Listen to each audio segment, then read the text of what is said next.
Hi, I'm not a fantastic biker.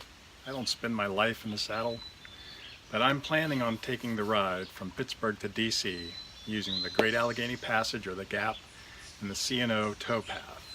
It's a 335-mile bike ride. I'm hoping to do it in about 6 or 7 days, and I'll be riding with a partner, and fortunately we'll have the ability to spend the nights in bed and breakfasts and those kinds of things. So we're not actually packing, and this isn't a real deep, heavy-duty bike pack trip. But I wanted to cover some of the equipment that we're taking because I didn't see a whole lot of videos out there on what equipment to take and any advice or any experience videos. So here we go. So bare bones, this is the bike I'm taking. It's just a straightforward Cannondale 29er. I have the WTB Nano tires on it. I think those are the tires I'm going to take on the trip. You can actually pump those up to 65 psi, which should help me roll right along on that trip, especially in the Pittsburgh sections and all of that. And I don't predict that I'm going to need a softer tire, so the higher psi I can put on there, the better.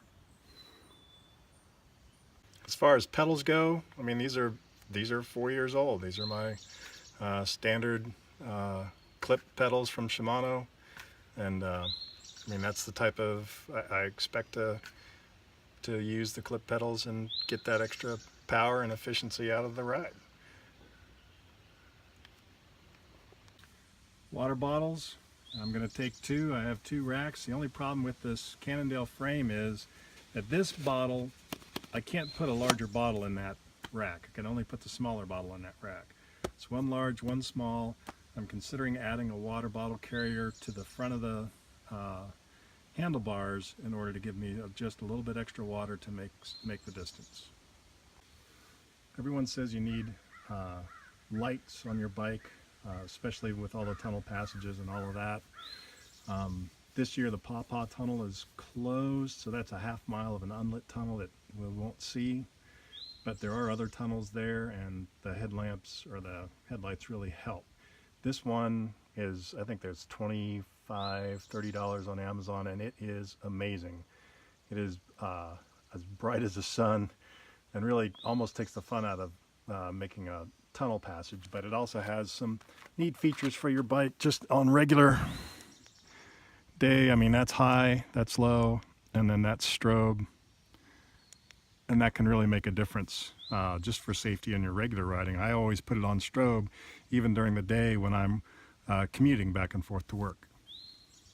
All right, folks, this is my basic setup for taking on the Great Allegheny Passage and the C&O towpath to Washington, D.C.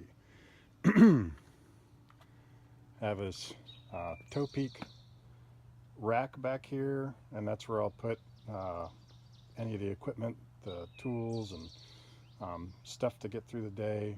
And I've been advised to take spokes and a spoke wrench because of the number of twigs and the general, disrepair of the C&O towpath. Underneath the saddlebag is a spare tube and a tire change kit. I added just a standard, Bell found at Walmart tire pump to go with this kit. Even though I have CO2 cylinders there, the tire pump to finish the tires off and get them to the right temperature,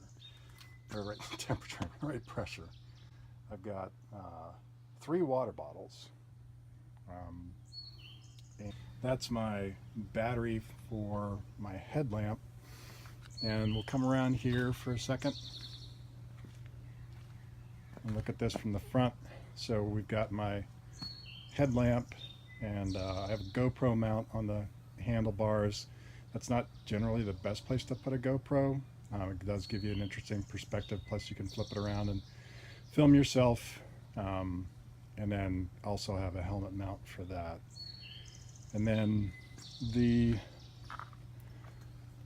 got my bike computer, which I've had that for years. I'm going to take several spare batteries for that. And then the last thing is the bike bell.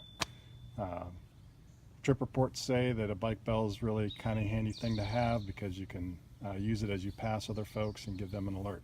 Now, this bike did not come with these additional, I don't know what they're called, horn hand grips or whatever.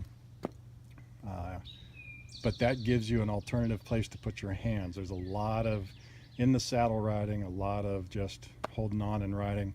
So from holding on here, you can flip over to here, and all I had to do was, and you can see it's a non-machined trim job, but I trimmed back my foam handles a little bit, just enough to get these things on. So I've got those as alternative places to hold on to the bike and ride.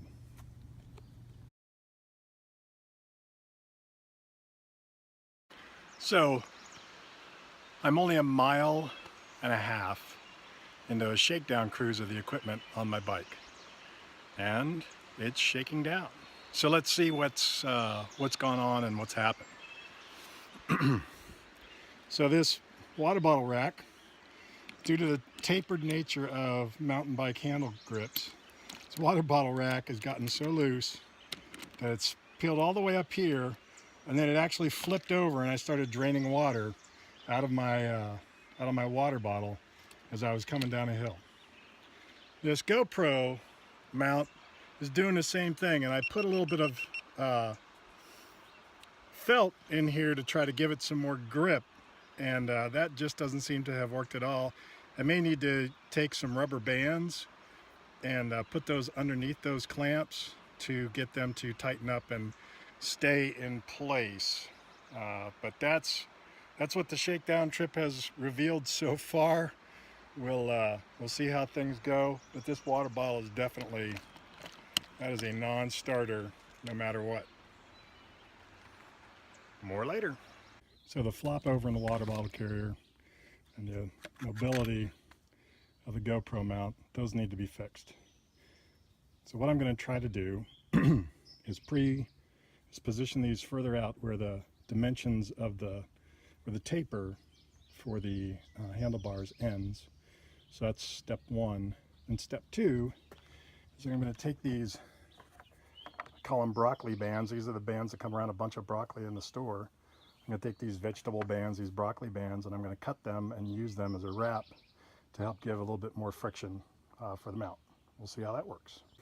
All right, so we did our maintenance. We found out that the GoPro mount isn't designed to fit out here on the handlebars. So we had to move it back here, and you can see down here little bits of those rubber bands sticking out. That's provided the grip needed to keep that GoPro mount in place. The water bottle. I had to take the water bottle and move it all the way out here, and I could barely get it started where the taper ends and the standard size of the bar begins. But I was able to fit it right there, keep it out of the way, be able to ring the bell, and the water bottle doesn't shake and it doesn't move, so that's a win. Bull horns.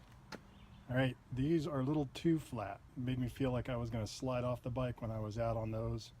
So I'm going to tilt them up just a couple of degrees, and I think that will be it. I think our equipment on our G.A.P and C&O bike has been proofed. Now I just need to pack some gear and see how that stuff works.